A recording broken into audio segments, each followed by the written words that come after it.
सत्यार्थ प्रकाश पढ़ो तुम जिसमें भरा अमूल्य ज्ञान।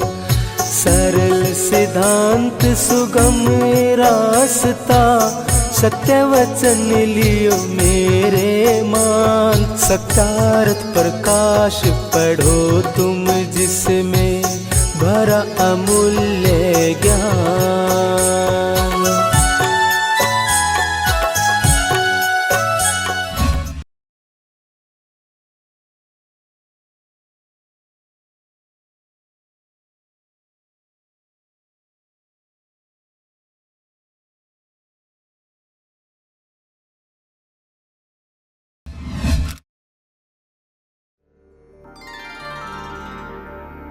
अथ दशमसमुल्लासारम्भः।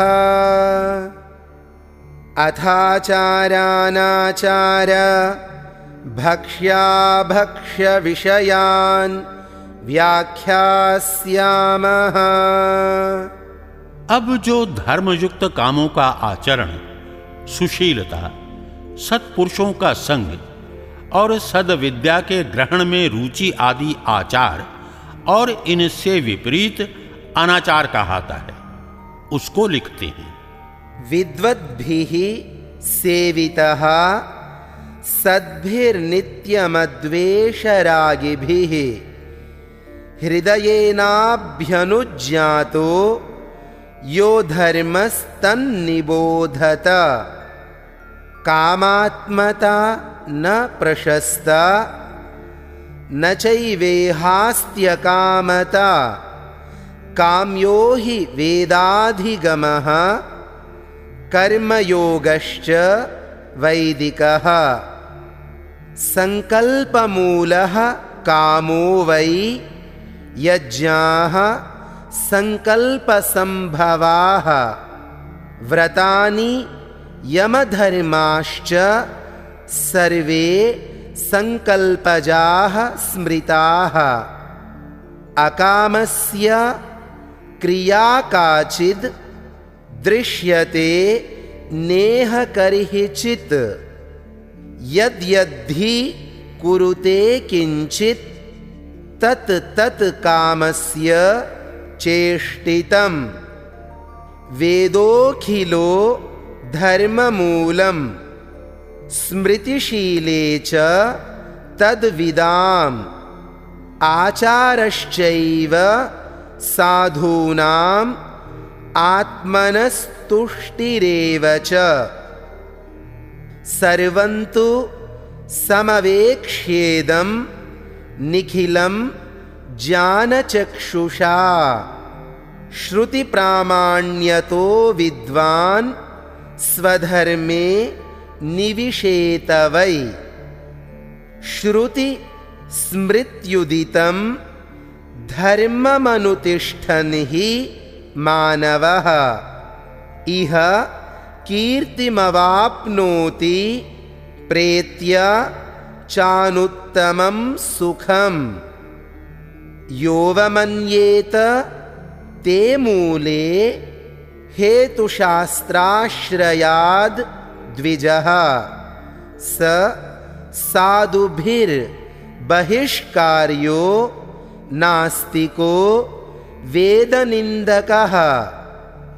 वेदः स्मृतिः सदाचारः स्वस्य च प्रियमात्मनः। एतच्चतुर्विधं प्राहुः साक्षाद्धर्मस्य लक्षणम्।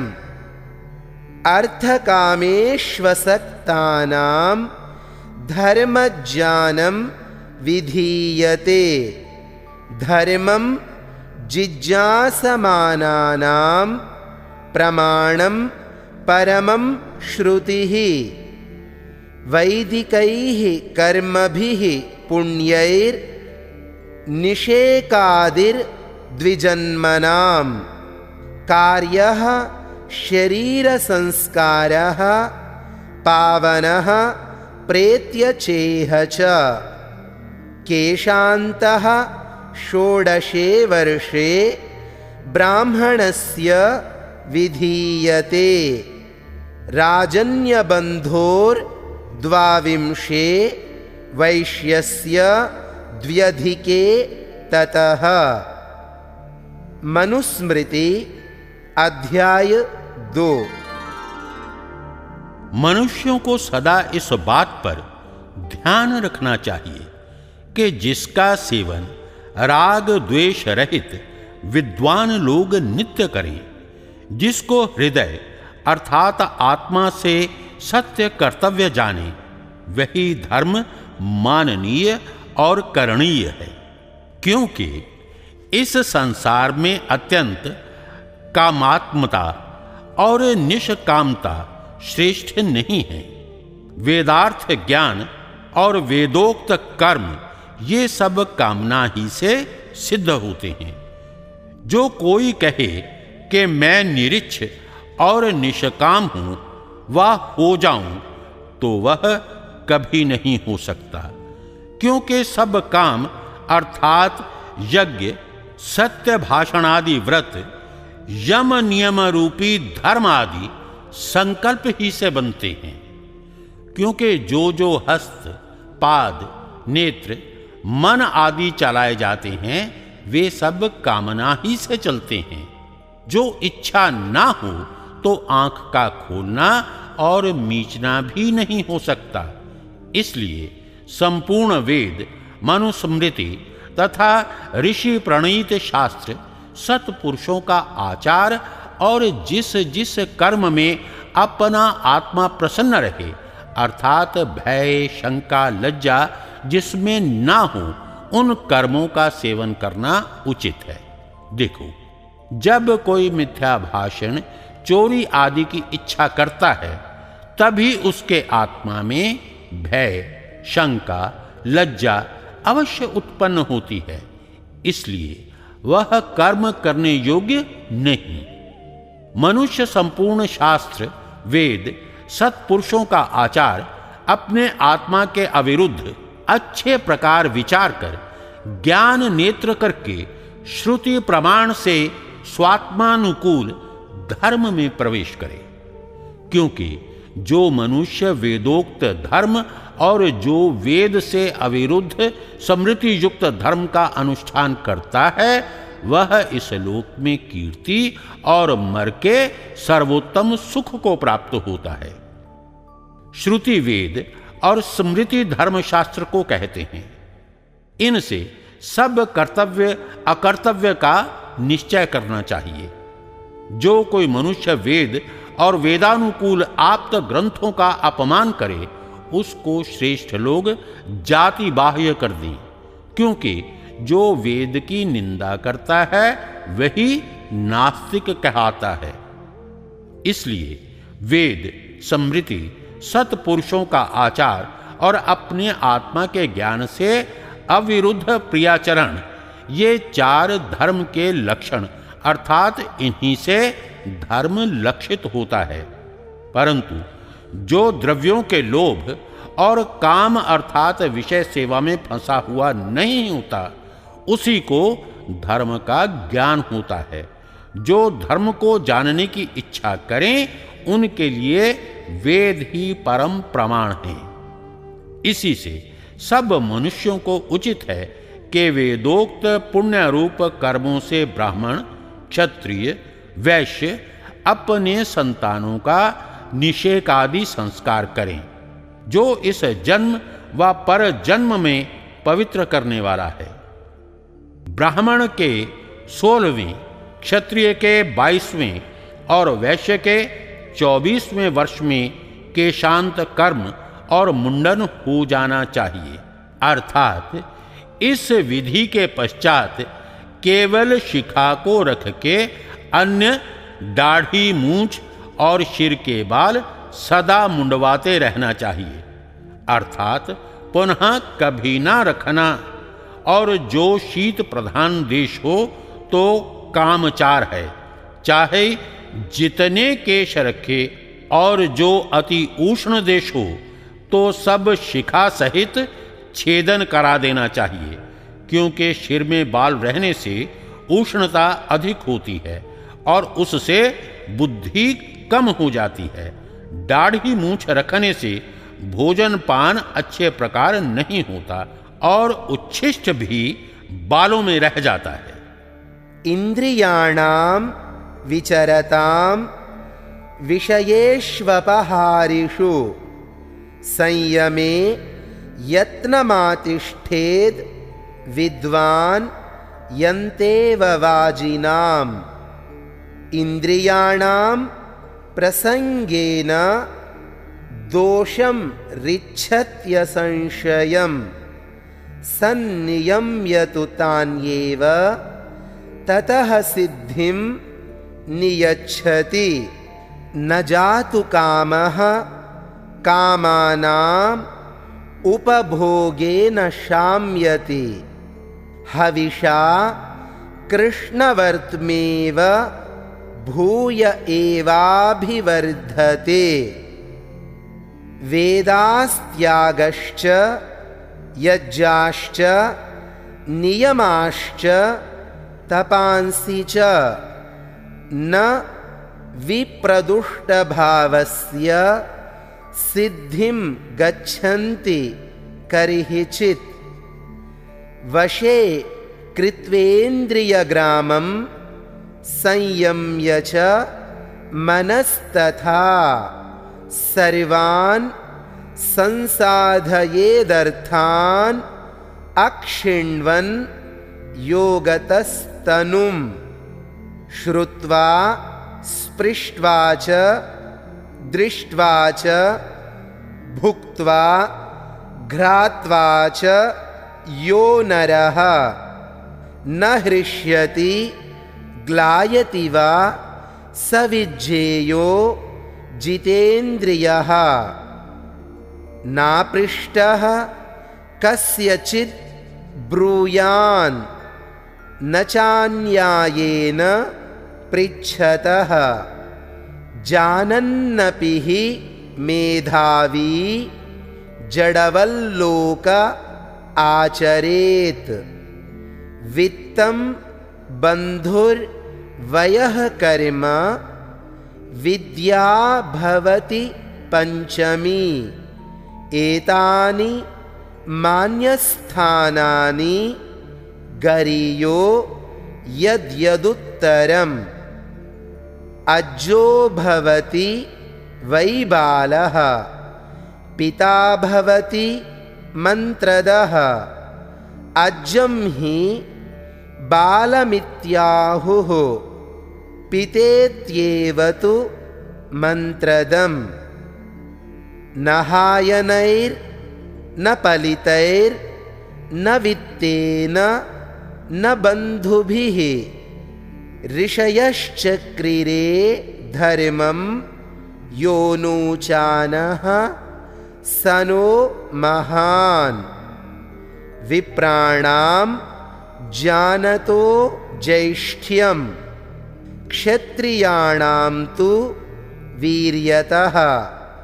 वैश्यानां धान्यधनतः शूद्राणामेव जन्मतः।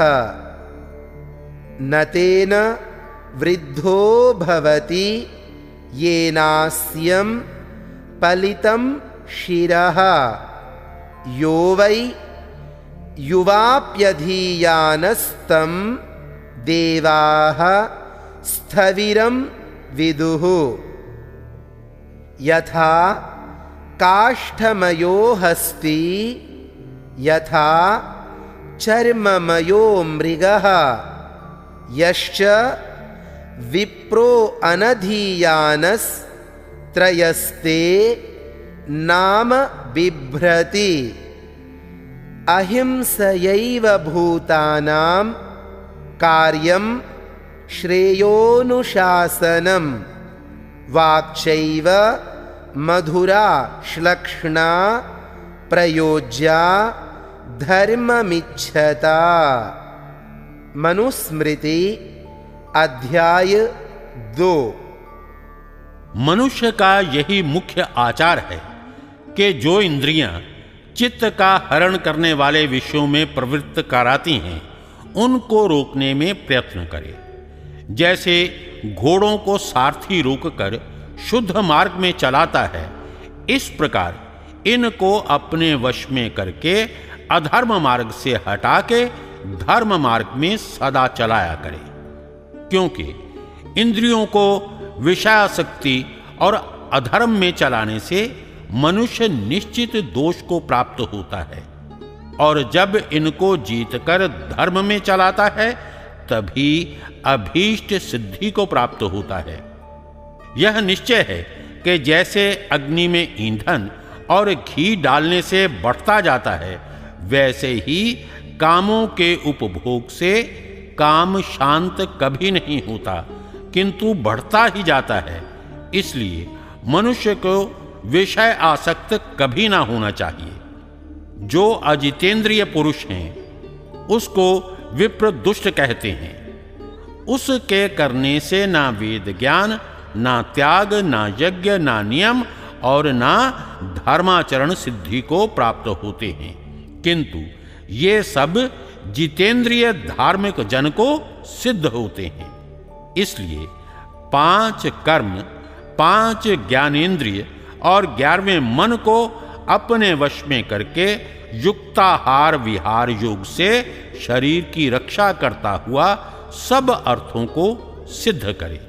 जितेंद्रिय उसको कहते हैं जो स्तुति सुन के हर्ष और निंदा सुन के शोक, अच्छा स्पर्श करके सुख और दुष्ट स्पर्श से दुख, सुंदर रूप देख के प्रसन्न और दुष्ट रूप देख के अप्रसन्न, उत्तम भोजन करके आनंदित और निकृष्ट भोजन करके दुखित, सुगंध में रुचि और दुर्गंध में अरुचि नहीं करता है। कभी बिना पूछे व अन्याय से पूछने वाले को कि जो कपट से पूछता हो उसको उत्तर ना देवे। उनके सामने बुद्धिमान जड़ के समान रहे। हाँ, जो निष्कपट और जिज्ञासु हो उनको बिना पूछे भी उपदेश करे।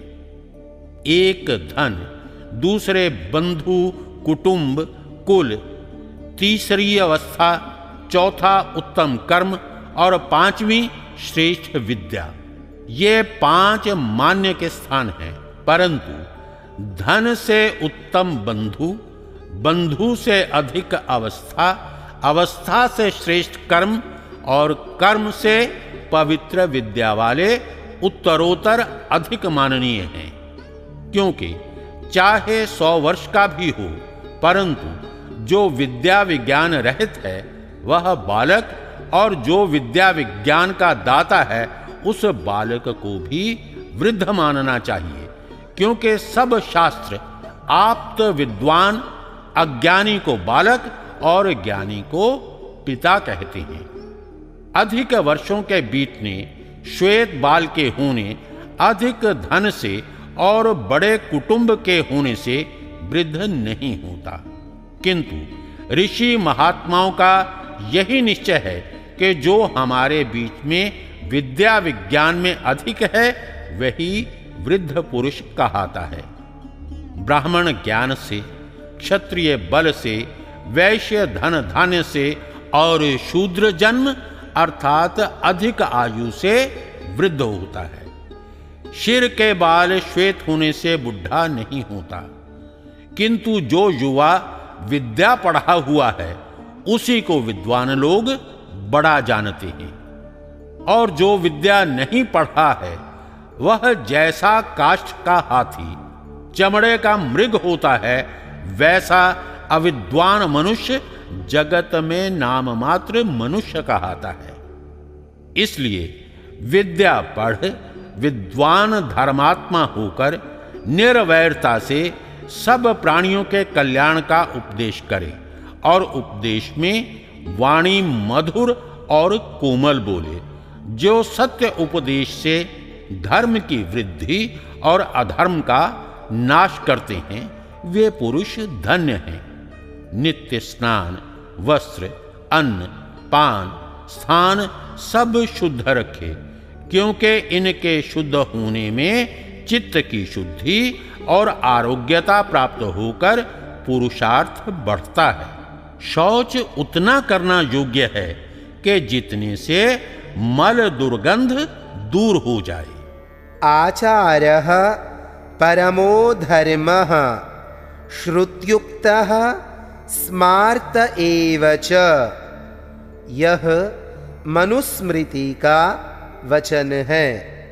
जो सत्य भाषणादि कर्मों का आचरण करना है वही वेद और स्मृति में कहा हुआ आचार है। मानोवधीः पितरम मोतमातरम आचार्य उपनयमानो ब्रह्मचारिणमिच्छते। मातृदेवो भव पितृदेवो भव आचार्य देवो भव अतिथि देवो भव। यह तैत्तिरीयोपनिषद का वचन है। माता, पिता, आचार्य और अतिथि की सेवा करना देव पूजा कहलाती है। और जिस जिस कर्म से जगत का उपकार हो वह कर्म करना और हानिकारक छोड़ देना ही मनुष्य का मुख्य कर्तव्य कर्म है। कभी नास्तिक, लंपट, विश्वासघाती, चोर, मिथ्यावादी, स्वार्थी, कपटी, छली आदि दुष्ट मनुष्यों का संग ना करें। आप तो जो सत्यवादी, धर्मात्मा, परोपकार प्रिय जन हैं, उनका सदा संग करने ही का नाम श्रेष्ठाचार है। आर्यावर्त देशवासियों का आर्यावर्त देश से भिन्न भिन्न देशों में जाने से आचार नष्ट हो जाता है व नहीं? यह बात मिथ्या है, क्योंकि जो बाहर भीतर की पवित्रता करनी, सत्य भाषण आदि आचरण करना है, वह जहां कहीं करेगा आचार और धर्म भ्रष्ट कभी ना होगा। और जो आर्यवर्त में रहकर भी दुष्टाचार करेगा वही धर्म और आचार भ्रष्ट कहावेगा। जो ऐसा ही होता तो मेरोर हरेश्च 2 वर्षे वर्षम हैमवतं ततः क्रमेणैव व्यतिक्रम्य भारतं वर्षमासदत्। स देशान् विविधान् पश्यंश्चीन हूण निषेवितान्। ये श्लोक महाभारत शांति पर्व मोक्ष धर्म में व्यास शुक संवाद में हैं। अर्थात एक समय व्यास जी अपने पुत्र शुक और शिष्य सहित पाताल अर्थात जिसको इस समय अमेरिका कहते हैं उसमें निवास करते थे। शुकाचार्य ने पिता से एक प्रश्न पूछा कि आत्मविद्या इतनी ही है व अधिक? व्यास जी ने जानकर उस बात का प्रत्युत्तर न दिया, क्योंकि उस बात का उपदेश कर चुके थे। दूसरे की साक्षी के लिए अपने पुत्र शुक से कहा कि हे पुत्र, तू मिथिलापुरी में जाकर यही प्रश्न जनक राजा से कर, वह इसका यथायोग्य उत्तर देगा। पिता का वचन सुनकर शुकाचार्य पाताल से मिथिलापुरी की ओर चले। प्रथम मेरु अर्थात हिमालय से ईशान, उत्तर और वायव्य दिशा में जो देश बसते हैं उनका नाम हरिवर्ष था। अर्थात हरि कहते हैं बंदर को। उस देश के मनुष्य अब भी रक्त मुख अर्थात बानर के समान भूरे नेत्र वाले होते हैं। जिन देशों का नाम इस समय यूरोप है, उन्हीं को संस्कृत में हरिवर्ष कहते थे। उन देशों को देखते हुए और जिनको हूण यहूदी भी कहते हैं, उन देशों को देखकर चीन में आए। चीन से हिमालय और हिमालय से मिथिलापुरी को आए। और श्री कृष्ण तथा अर्जुन पाताल में अश्वतरी अर्थात जिसको अग्नियान नौका कहते हैं, पर बैठ के पाताल में जाके महाराज युधिष्ठिर के यज्ञ में उद्दालक ऋषि को ले आए थे। धृतराष्ट्र का विवाह गांधार, जिसको कंधार कहते हैं, वहीं की राजपुत्री से हुआ। माद्री पांडु की स्त्री ईरान के राजा की कन्या थी और अर्जुन का विवाह पाताल में, जिसको अमेरिका कहते हैं, वहां के राजा की लड़की उलोपी के साथ हुआ था। जो देश देशांतर द्वीप द्वीपांतर में ना जाते होते तो ये सब बातें क्यों कर हो सकती। मनुस्मृति में जो समुद्र में जाने वाली नौका पर कर लेना लिखा है, वह भी आर्यवर्त से द्वीपांतर में जाने के कारण है। और जब महाराजा युधिष्ठिर ने राजसूय यज्ञ किया था, उसमें सब भूगोल के राजाओं को बुलाने को निमंत्रण देने के लिए भीम, अर्जुन, नकुल और सहदेव चारों दिशाओं में गए थे। जो दोष मानते होते तो कभी न जाते। सो प्रथम आर्यवर्त देशीय लोग व्यापार, राजकार्य और भ्रमण के लिए सब भूगोल में घूमते थे। और जो आजकल छूत छात और धर्म नष्ट होने की शंका है, वह केवल मूर्खों के बहकाने और अज्ञान बढ़ने से है। जो मनुष्य देश देशांतर और द्वीप द्वीपांतर में जाने आने में शंका नहीं करते, वे देश देशांतर के अनेक विध मनुष्यों के समागम, रीति भांति देखने, अपना राज्य और व्यवहार बढ़ाने से निर्भय शूरवीर होने लगते और अच्छे व्यवहार का ग्रहण बुरी बातों के छोड़ने में तत्पर होके बड़े ऐश्वर्य को प्राप्त होते हैं। भला जो महाभ्रष्ट मलेच्छ कुलोत्पन्न वेश्या आदि के समागम से आचार भ्रष्ट धर्महीन नहीं होते, किंतु देश देशांतर के उत्तम पुरुषों के साथ समागम में छूत और दोष मानते हैं, यह केवल मूर्खता की बात नहीं तो क्या है। हाँ, इतना कारण तो है कि जो लोग मांस भक्षण और मद्यपान करते हैं, उनके शरीर और वीर्यादि धातु भी दुर्गंधादि से दूषित होते हैं। इसलिए उनके संग करने से आर्यों को भी ये कुलक्षण ना लग जाए, यह तो ठीक है। परंतु जब इनसे व्यवहार और गुण ग्रहण करने में कोई भी दोष व पाप नहीं है, किंतु इनके मद्यपान आदि दोषों को छोड़ गुणों को ग्रहण करें तो कुछ भी हानि नहीं। जब इनके स्पर्श और देखने से भी मूर्ख जन पाप गिनते हैं, इसी से उनसे युद्ध कभी नहीं कर सकते, क्योंकि युद्ध में उनको देखना और स्पर्श होना अवश्य है। सज्जन लोगों को राग, द्वेष, अन्याय, मिथ्या भाषण आदि दोषों को छोड़ निर्वैर प्रीति, परोपकार, सज्जनता आदि का धारण करना उत्तम आचार है। और यह भी समझ लें कि धर्म हमारे आत्मा और कर्तव्य के साथ है। जब हम अच्छे काम करते हैं तो हमको देश देशांतर और द्वीप द्वीपांतर जाने में कुछ भी दोष नहीं लग सकता। दोष तो पाप के काम करने में लगते हैं। हाँ, इतना अवश्य चाहिए कि वेदोक्त धर्म का निश्चय और पखंड मत का खंडन करना अवश्य सीख लें, जिससे कोई हमको झूठा निश्चय ना करा सके। क्या बिना देश देशांतर और द्वीप द्वीपांतर में राज्य व व्यापार किए स्वदेश की उन्नति कभी हो सकती है?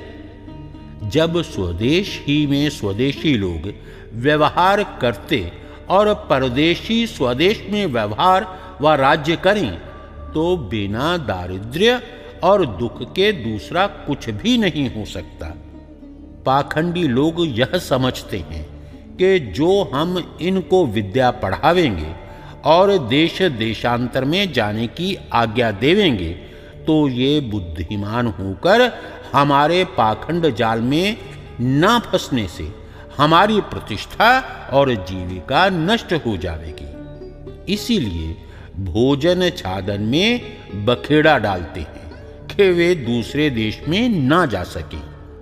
हाँ, इतना अवश्य चाहिए कि मद्य मांस का ग्रहण कदापि भूलकर भी ना करें।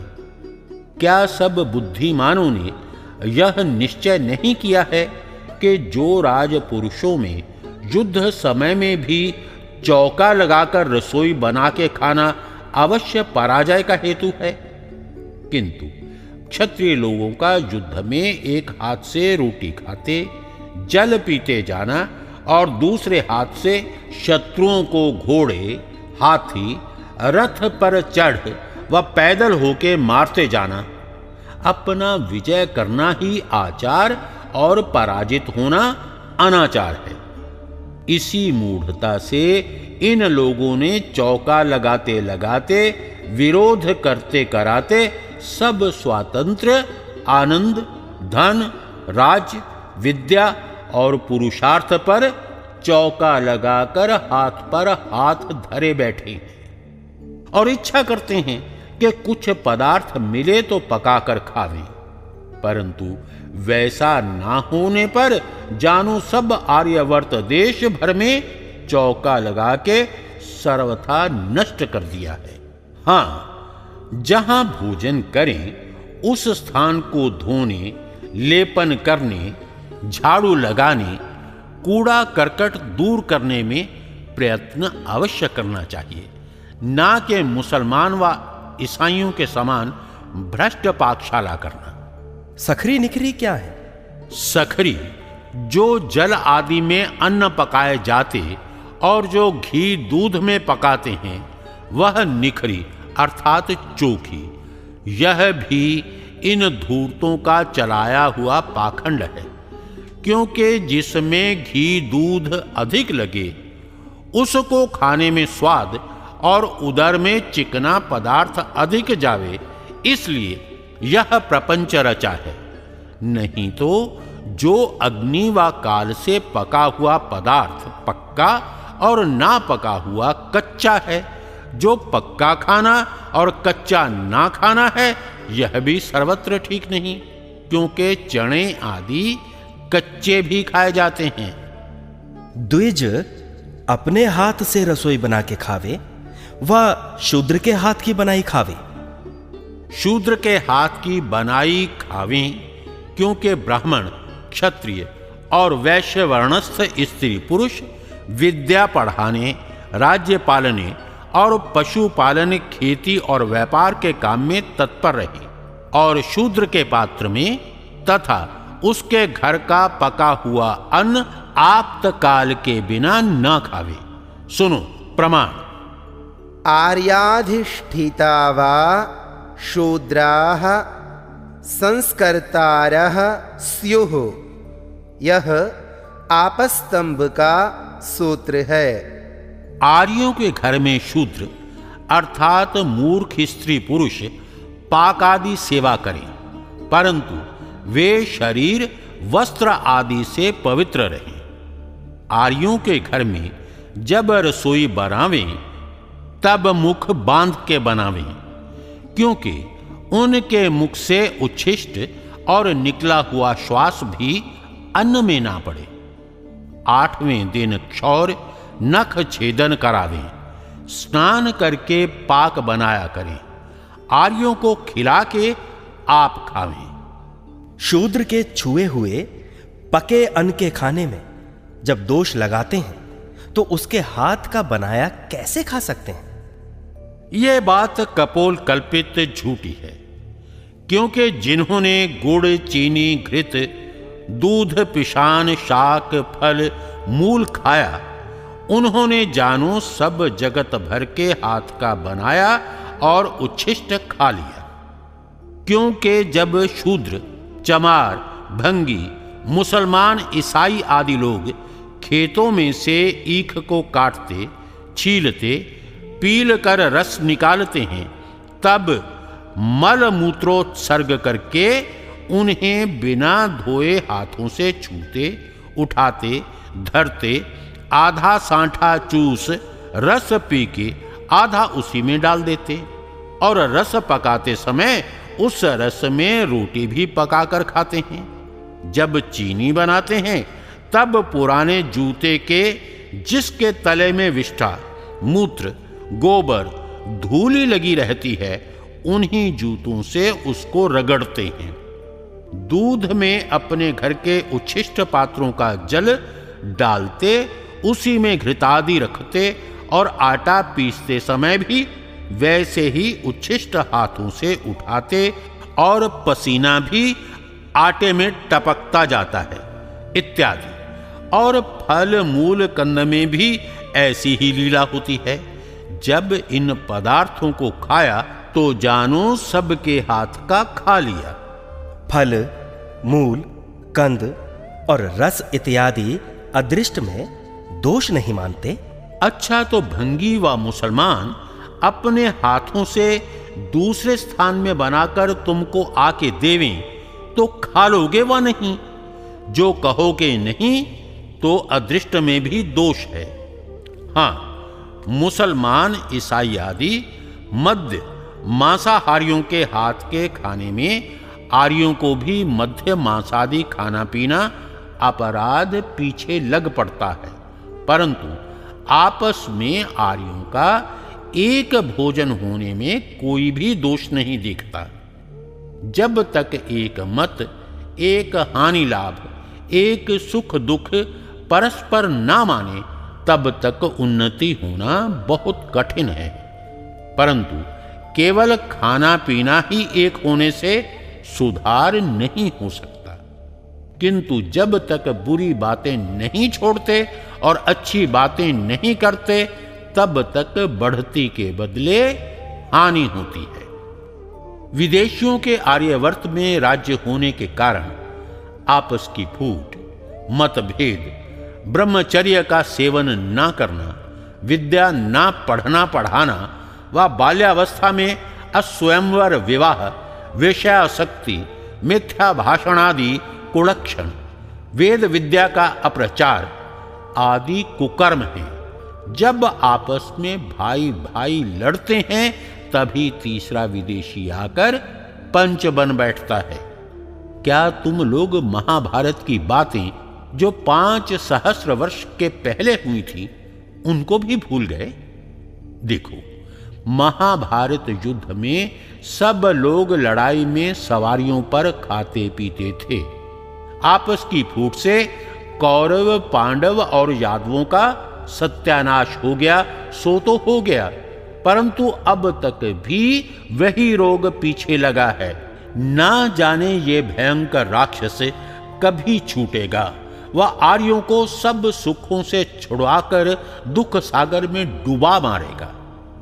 उसी दुष्ट दुर्योधन, गोत्र हत्यारे, स्वदेश विनाशक नीच के दुष्ट मार्ग में आर्य लोग अब तक भी चलकर दुख बढ़ा रहे हैं। परमेश्वर कृपा करे कि यह राज रोग हम आर्यों में से नष्ट हो जाए। भक्ष अभक्ष 2 प्रकार का होता है, एक धर्म शास्त्रोक्त, दूसरा वैद्यक शास्त्रोक्त।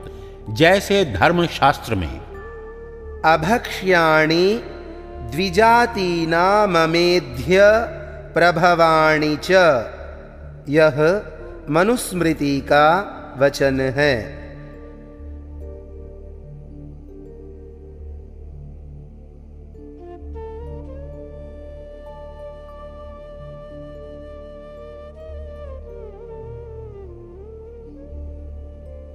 वर्जयेन मधुमांसम च, यह मनुस्मृति का वचन है। जैसे अनेक प्रकार के मद्य, गांजा, भांग, अफीम आदि।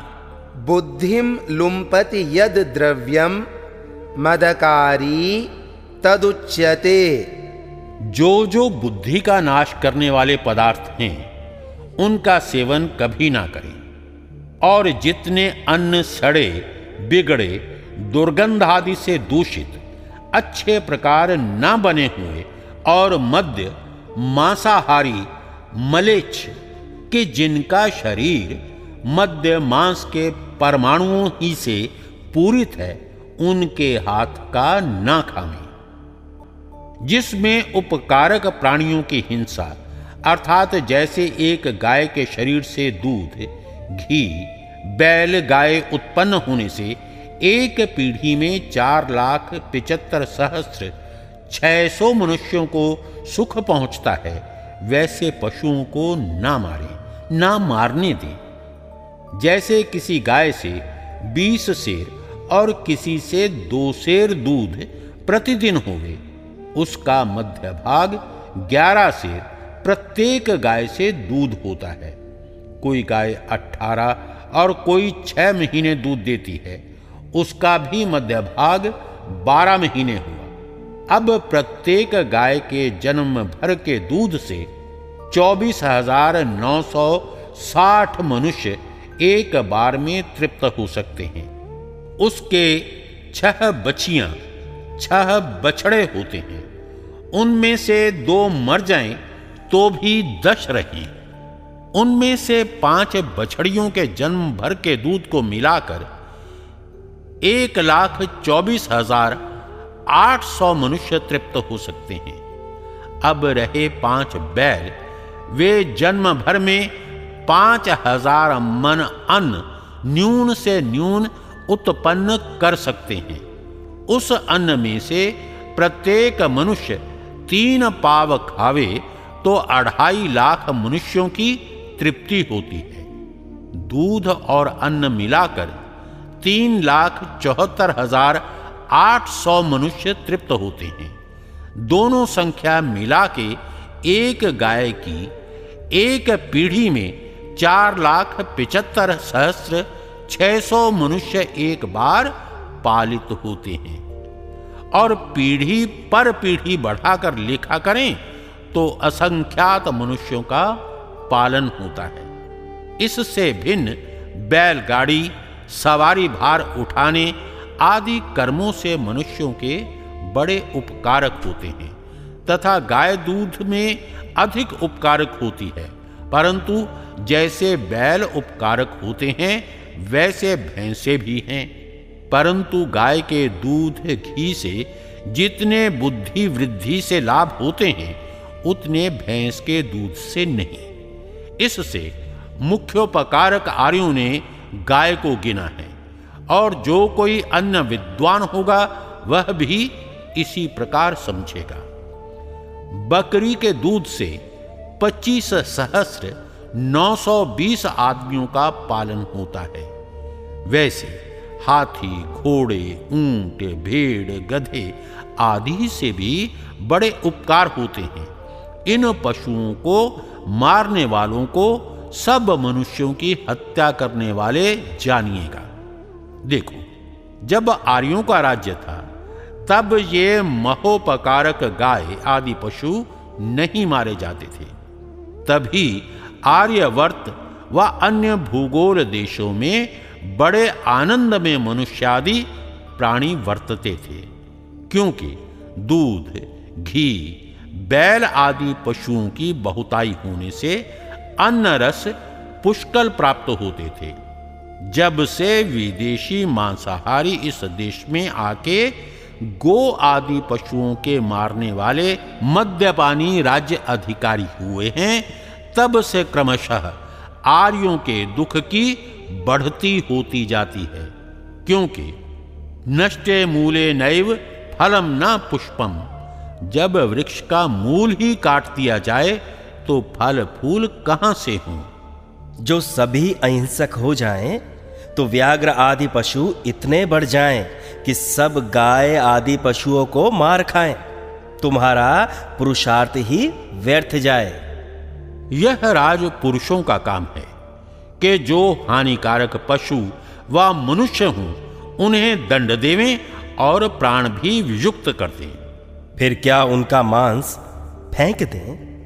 चाहे फेंक दें, चाहे कुत्ते आदि मांसाहारियों को खिला देवें वा जला देवें अथवा कोई मांसाहारी खावे तो भी संसार की कुछ हानि नहीं होती, किंतु उस मनुष्य का स्वभाव मांसाहारी होकर हिंसक हो सकता है।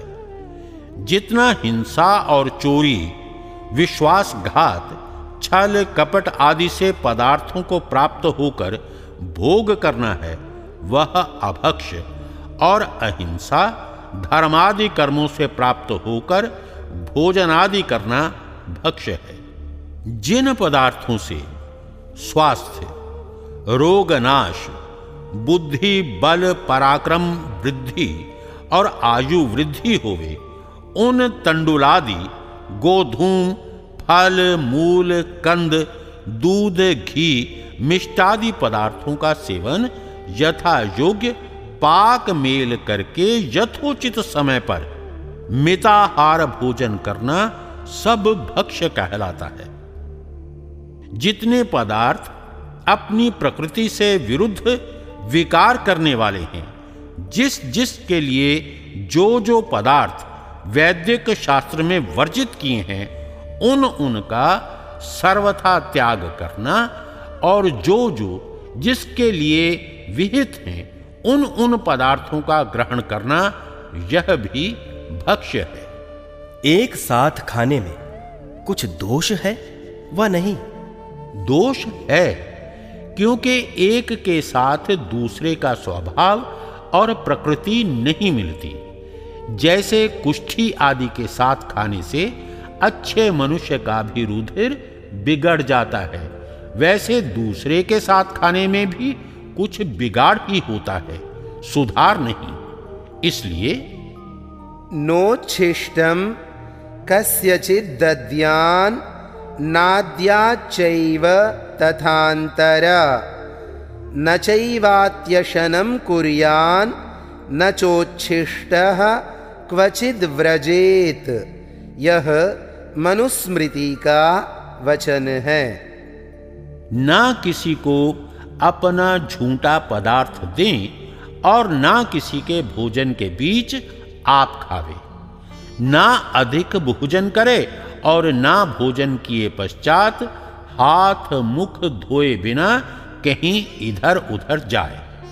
गुरोरुच्छिष्ट भोजनम। इस वाक्य का क्या अर्थ होगा?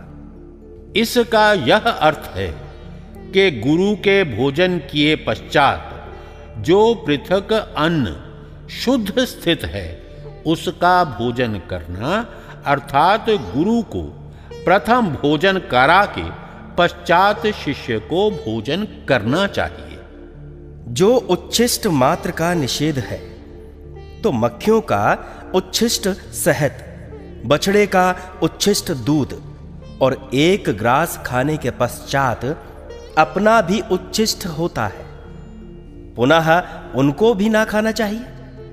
सहत कथन मात्र ही उच्छिष्ट होता है, परंतु वह बहुत सी औषधियों का सार ग्राह्य। बछड़ा अपनी मां के बाहर का दूध पीता है, भीतर के दूध को नहीं पी सकता, इसलिए उच्छिष्ट नहीं, परंतु बछड़े के पिए पश्चात जल से उसकी मां का स्तन धोकर शुद्ध पात्र में दोहना चाहिए, और अपना उच्छिष्ट अपने को विकार कारक नहीं होता। देखो, स्वभाव से यह बात सिद्ध है कि किसी का उच्छिष्ट कोई भी ना खावे, जैसे अपने मुख, नाक, कान, आंख, उपस्थ और गुह्येंद्रियों के मल मूत्रादि के स्पर्श में घृणा नहीं होती, वैसे किसी दूसरे के मल मूत्र के स्पर्श में होती है। इससे यह सिद्ध होता है कि यह व्यवहार सृष्टि क्रम से विपरीत नहीं है। इसलिए मनुष्य मात्र को उचित है कि किसी का उच्छिष्ट अर्थात जूठा ना खाए। भला स्त्री पुरुष भी परस्पर उच्छिष्ट ना खावें? नहीं, क्योंकि उनके भी शरीरों का स्वभाव भिन्न भिन्न है। कहो जी, मनुष्य मात्र के हाथ की हुई रसोई उस अन्न के खाने में क्या दोष है? क्योंकि ब्राह्मण से लेके चांडाल पर्यंत के शरीर हाड़ मांस चमड़े के हैं, और जैसा रुधिर ब्राह्मण के शरीर में वैसा ही चांडाल आदि के। पुनः मनुष्य मात्र के हाथ की पकी हुई रसोई के खाने में क्या दोष है?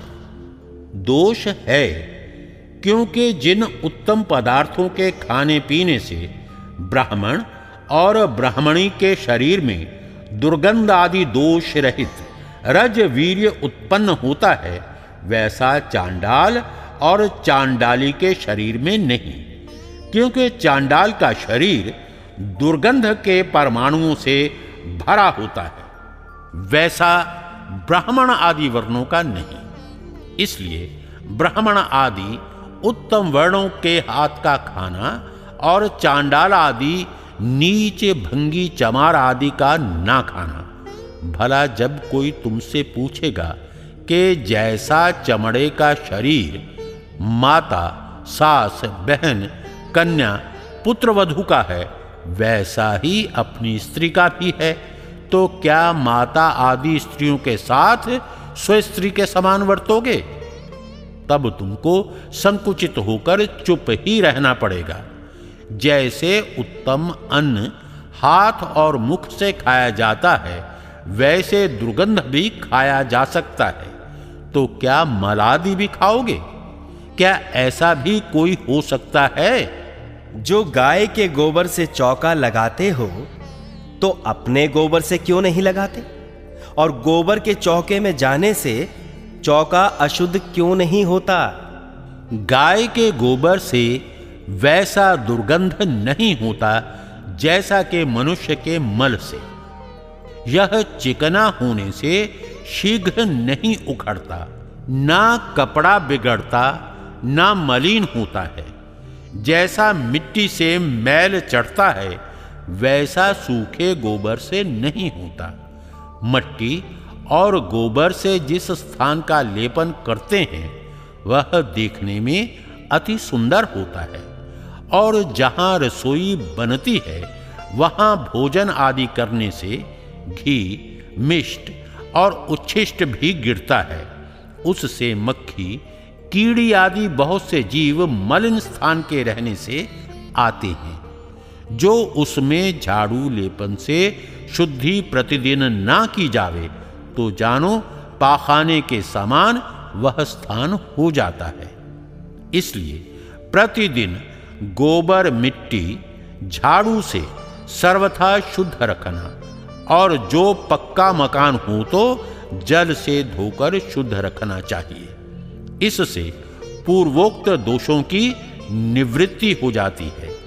जैसे मियाँ जी के रसोई के स्थान में कहीं कोयला, कहीं राख, कहीं लकड़ी, कहीं फूटी हांडी, जूठी रकेबी, कहीं हाड़ गोड़ पड़े रहते हैं, और मक्खियों का तो कहना ही क्या। वह स्थान ऐसा बुरा लगता है कि जो कोई श्रेष्ठ मनुष्य जाकर बैठे तो उसे वांत होने का भी संभव है, और उस दुर्गंध स्थान के समान ही वह स्थान दिखता है। भला जो कोई इनसे पूछे कि यदि गोबर से चौका लगाने में तो तुम दोष गिनते हो, परंतु चूल्हे में कंडे जलाने, उसकी आग से तमाकू पीने, घर की भीति पर लेपन करने आदि से मियाँ जी का भी चौका भ्रष्ट हो जाता होगा, इसमें क्या संदेह? चौके में बैठ के भोजन करना अच्छा, व बाहर बैठ के?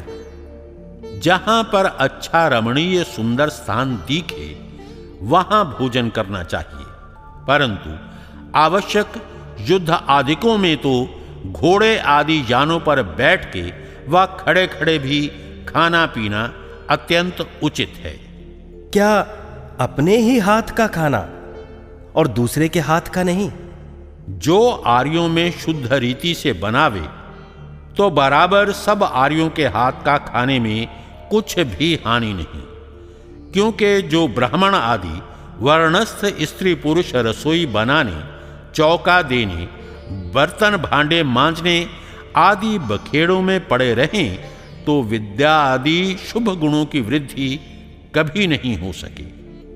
देखो, महाराज युधिष्ठिर के राजसूय यज्ञ में भूगोल के राजा ऋषि महर्षि आए थे। एक ही पाकशाला से भोजन किया करते थे। जब से ईसाई, मुसलमान आदि के मतांतर चले, आपस में वैर विरोध हुआ, उन्होंने मद्यपान, गोमांस आदि का खाना पीना स्वीकार किया। उसी समय से भोजन आदि में बखेड़ा हो गया। देखो, Kabul, Kandahar, Iran, America, Europe आदि देशों के राजाओं की कन्या गांधारी, माद्री, उलोपी आदि के साथ आर्यवर्त देशीय राजा लोग विवाह आदि व्यवहार करते थे। शकुनी आदि कौरव पांडवों के साथ खाते पीते थे। कुछ विरोध नहीं करते थे, क्योंकि उस समय सर्व भूगोल में वेदोक्त एक मत था।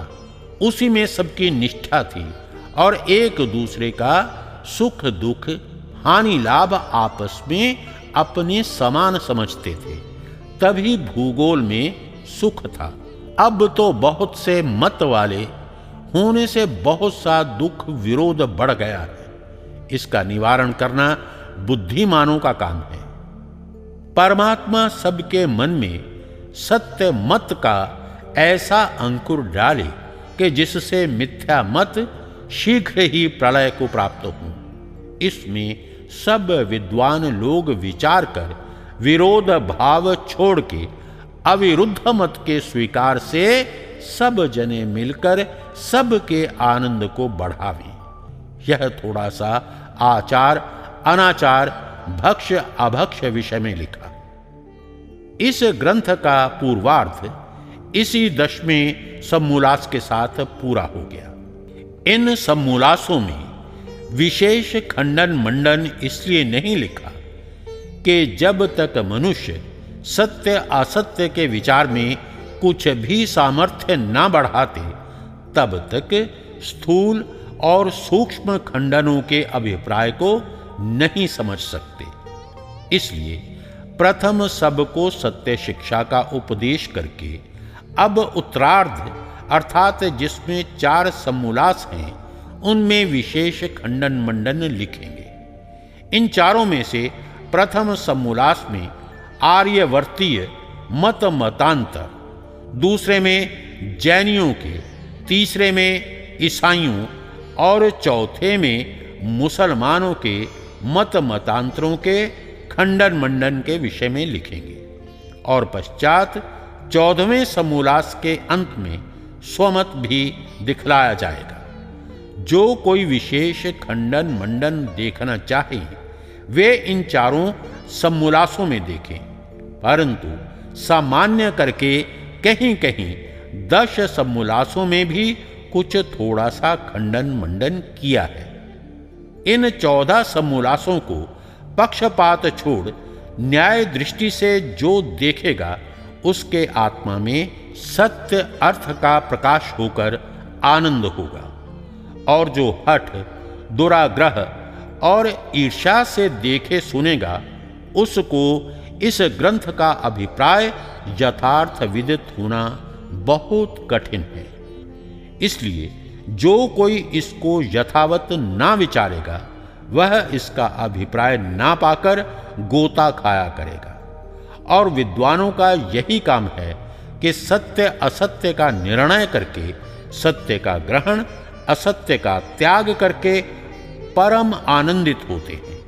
वे ही गुण ग्राहक पुरुष विद्वान होकर धर्म, अर्थ, काम और मोक्ष रूप फलों को प्राप्त होकर प्रसन्न रहते हैं।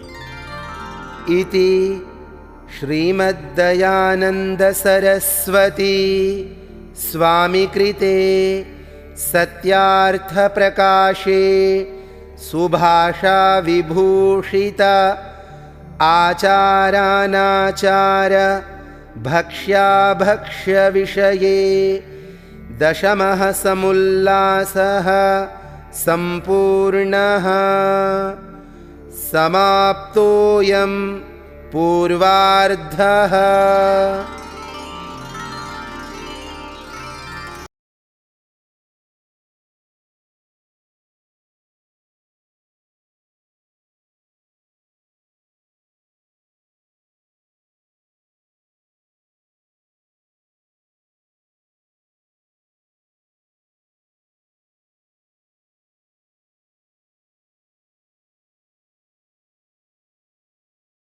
अमर ग्रंथ सत्यार्थ प्रकाश को विभिन्न भाषाओं में पढ़ने और सुनने के लिए अपने मोबाइल में डाउनलोड करें Satyarth Prakash audio application Google Play Store और एप्पल ऐप स्टोर पर उपलब्ध।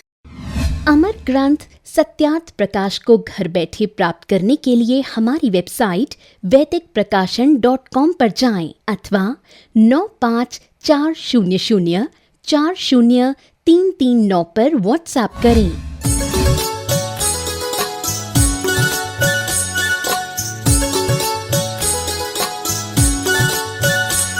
सत्यार्थ प्रकाश पढ़ो तुम जिसमें भरा अमूल्य ज्ञान, सरल सिद्धांत सुगम रास्ता, सत्य वचन लियो मेरे मान। सत्यार्थ प्रकाश पढ़ो तुम जिसमें भरा अमूल्य ज्ञान।